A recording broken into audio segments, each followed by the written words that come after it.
Buga Vandim. Se inscreva. Bora pra aula então?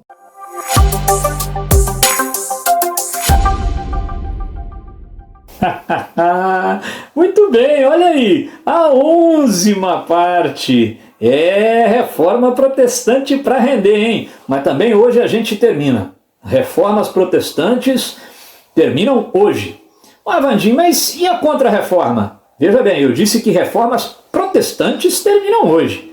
A contra-reforma, qual é o outro nome dela? Reforma católica. Aí é outra coisa, beleza? É uma reação da Igreja Católica ao luteranismo, ao calvinismo e ao anglicanismo, que é o tema da aula de hoje. Bora para o anglicanismo então? Ó, anglicanismo, você sabe, você já está careca de saber que das reformas protestantes é a que tem o menor impacto doutrinário. O rei Henrique VIII entendia de religião como eu entendo de motor de avião. Nada! Não é? A questão do Henrique VIII era outríssima. Beleza? Henrique VIII, rei da Inglaterra. Que família que é a dele? Os Tudors. Qual é o papel dos Tudors na história da Inglaterra? Eles consolidaram o absolutismo de fato. Eita, agora lascou, Vandim. Que é isso aí, hein? Retome a aula, formação dos Estados Nacionais, e dê uma olhadinha na Inglaterra se formando lá na Guerra dos 100 Anos. Como que a Inglaterra formou-se como Estado Nacional? Ela tem um personagem chamado Rei João Sem Terra, que assinou um documento chamado Magna Carta, abrindo mão do seu próprio poder. Na Inglaterra, os reis praticamente não tinham poder algum. Era o que a gente chamava de absolutismo de direito. Ou seja, de fato não funcionavam, não é? Pois é. E o Henrique VIII é o cara que entra nessa história e quebra com essa tradição. Ele consolida o absolutismo de fato. E ele vai mandar e desmandar. O Vandim, como é que esse cara pegou todo o poder para ele, já que os reis, por tradição, lá na Inglaterra, mandavam muito menos do que o parlamento? Como é que ele fez isso? Fazendo a reforma anglicana. Porque aí ele diminuía o poder da Igreja Católica na Inglaterra e trazia esse poder para si. Então, a reforma anglicana, ao contrário da calvinista e da luterana, que tem aquele fundo doutrinário, religioso, eles estavam discutindo questões de fé. Aqui não. Henrique VIII, meu amigo, ele está de olho na boutique dela, como já dizia Genival Lacerda, um grande filósofo. É isso aí. Ele estava de olho em quê? Ele estava doido para ter o poder todo nas mãos. Então, Henrique VIII, o pai da reforma anglicana, é o sujeito que rompe com o Papa. Questões de anglicanismo aparecem em menor número do que as questões de luteranismo e de calvinismo. Mas aparecem. Vamos lá. Quando aparecem, o foco normalmente está no ato de supremacia, ou atos de supremacia, como querem alguns autores. Um conjunto de decretos que, em resumo, estabeleceram o quê? Que a partir de agora, Henrique VIII era o rei da Inglaterra e também o supremo líder da igreja inglesa. Anglicana. É uma expressão latina. No fundo, igreja anglicana é a igreja da Inglaterra. Então, esse ato de supremacia, esse decreto, ele ferrou com o Papa, dizendo: aqui você não manda mais. Aqui agora o rei Henrique VIII é que manda. Mas lembre-se, Henrique VIII entendia de religião como eu entendo de motor de avião. Nada. Então, a doutrina anglicana praticamente continuou sendo a doutrina católica e foi recebendo um amontoado de influências externas. Afinal das contas, hoje a gente reconhece muito de anglicanismo, muito de calvinismo, luteranismo, catolicismo, misturado ali, formando a doutrina anglicana. Isso não a desmerece, não, de jeito nenhum.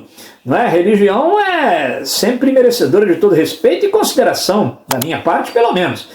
Mas ajuda-nos a identificar que quando a igreja anglicana nasceu, ela não nasce necessariamente de um rompimento doutrinal, mas de um rompimento político.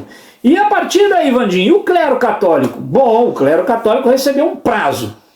Ou racha fora, ou entra para nova estrutura. Alguns racharam fora e outros falaram, tudo bem, eu continuo aí como padre, mas só que agora padre que não obedece o Papa, obedece ao rei Henrique VIII. Beleza? Olha, temos um escritor, inclusive, renascentista, você já estudou, o Thomas Moros, lembra dele? Autor de Utopia. Aquele livro famoso. O Thomas Moros, o cara peitou o negócio e falou, não, eu não vou jurar fidelidade a essa nova doutrina. Eu sou católico e obedeço o Papa. A galera falou, olha, vai embora, cara, eles vão pegar você aí. Ele recusou-se a ir embora, a Inglaterra é meu país. Cortaram a cabeça dele e ele deu aquela falecida, beleza? Então, olha só, eu tô vendo aqui na nossa lousa digital interativa que isso aconteceu ali em 1534. Tá vendo? Ó, Martinho Lutero, 1517, as suas 95 teses. João Calvino vai para Genebra em 1536. Aqui o Henrique VIII com ato de supremacia em 1534. Tudo no início do século XVI. Tá? Naquele clima ali de início da modernidade. Lembra? A configuração cultural de um novo tempo. Tá legal?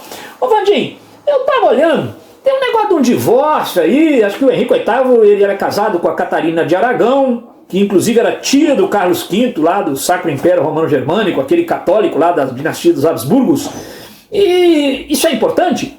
Não, bom, não, assim, isso aparece nas questões, e muita gente grava só isso, aliás, de anglicanismo, mas isso é um pretexto, né? O Henrique VIII inventou esse pretexto para brigar com o Papa. Agora, não fosse esse pretexto, teria sido outro. O Henrique VIII era de fato casado com Catarina de Aragão, católica, e ela não lhe dava filhos. Ele pediu ao Papa que concedesse o divórcio. Era comum que o Papa concedesse divórcio a reis, abria-se essa exceção. Mas o Papa não queria confusão, o Papa não queria romper com o Carlos V, né? Lembra que esses casamentos eram todos arranjados, fruto de alianças políticas, e o Papa negou a ele o divórcio. Como a amante, Ana Bolena, já estava grávida de 4 meses, ele meteu-lhe o pé na Catarina de Aragão, casou-se com Ana Bolena e de quebra meteu o pé na igreja também. Aí esse rompimento. Depois da Ana Bolena ele teve mais 4 mulheres, mas isso aí é de interesse do Nelson Rubens. Ok, não nos interessa. Então assim, fofoquinha histórica não nos interessa, tá bom? Isso apimenta um pouquinho a aula, que a gente fica pensando, Henrique, coitado, era safadinho, né, Evandro? Mas isso não nos interessa tanto, tá legal? Então, olha, eu chamo a sua atenção aqui para o seguinte, é um impacto político. Pensa sempre na reforma anglicana e tenta sempre entender, ligando o Lé com o Cré, por que a reforma anglicana consolida o absolutismo dos Tudors na Inglaterra, tá legal? Quanto menos poder tem o Papa, mais poder tem o rei. É por aí. Tem um detalhe. Algumas questões de anglicanismo aproveitam para falar que, olha, lembra daqueles conflitos religiosos que a gente tratou há umas 3 aulas atrás? Tem algumas questões que aproveitam para nos lembrar que lá não foi diferente. O anglicanismo acabou provocando muitos conflitos. Por exemplo, conflitos entre um grupo calvinista, chamado na Inglaterra de puritanos, e um grupo da igreja anglicana. E esses puritanos, perseguidos, acabaram migrando para a América, começando uma nova igreja, começando uma nova nação. Eles fundaram aqui a Nova Inglaterra. Pois é, os puritanos que vieram para os Estados Unidos. Bom, Vandinho, bom que eles já vieram para os Estados Unidos sabendo inglês, né? Não morra, minha filha. Sabuga nós, Vandinho, beleza? Então, olha, não tem muito o que comentar de anglicanismo não, tá legal? Força na peruca que nós estamos precisando. Terminou de assistir? Gostou? Nem doeu, né? Então agora vai lá, se inscreva no nosso canal, espalhe a boa nova, vira e mexe, tem um vídeo novo por aqui. Se não tiver também, não te devo nenhuma satisfação, mas vai entrando aí que aparecem as coisas, tranquilo? Não passa aperto com história não. Vem pro Sabuga Vandim que aqui a gente sabuga. Se não for história, vai ter aqui. Se não for, a gente inventa pra ter aqui também. Abração, hein? Deixa o seu like aí, inscreva-se.